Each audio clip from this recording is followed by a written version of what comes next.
Okay, so we are going to make a dream catcher drawing. I have collected a variety of circle things to trace, and I have turned my paper sideways. I'm only going to work on the left side of my paper right now.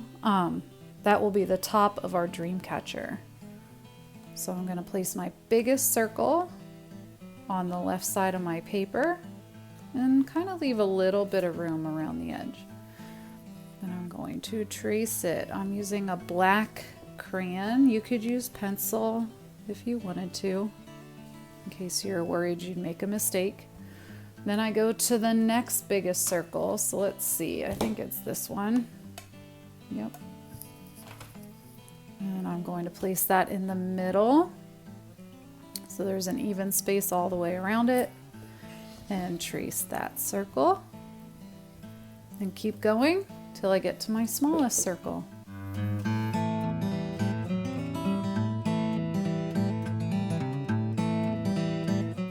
Okay, so we have been learning about line variation, how to change your lines so that they look different.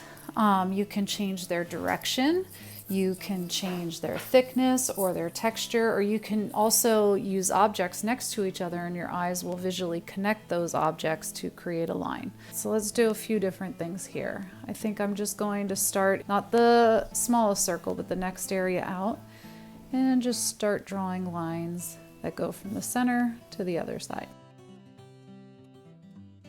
Okay, then I can change my line and maybe do a curvy line in the next section. Trying to make it similar all the way around. Dashed lines.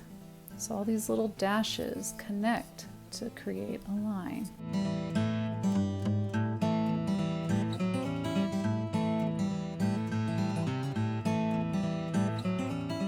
Okay, and since this is such a big area, I think I can fill in some more line designs in here. Some horizontal lines. I guess they're not always horizontal when they go around the circle though, huh? Like I said about using shapes or objects, I could use triangles in a pattern to create a line. So my eye visually connects these triangles to make a line that goes in that direction.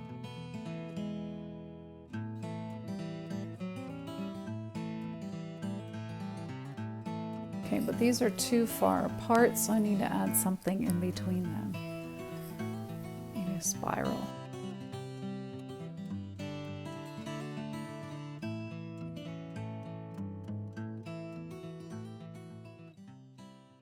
So after you fill in each section, leave the center one blank. After you fill in each section with the design made of lines and changing those lines, their directions, their shapes, their textures, then you can start making the 3 wiggly lines that come out of the bottom. So remember, our picture is going to go this way, okay? I'm going to still work sideways, so you can stop these at various points.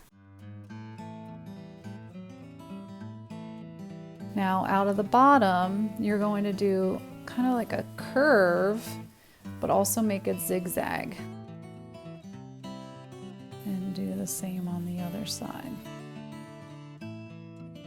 These will be like feathers on the bottom of our dream catcher.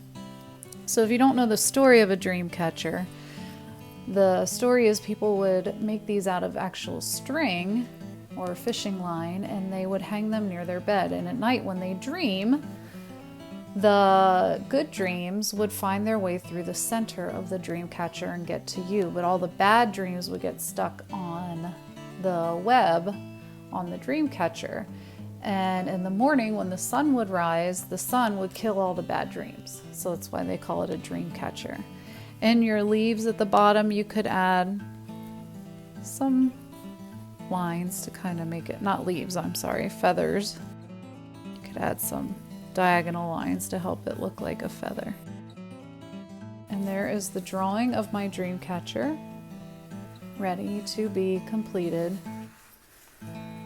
next week.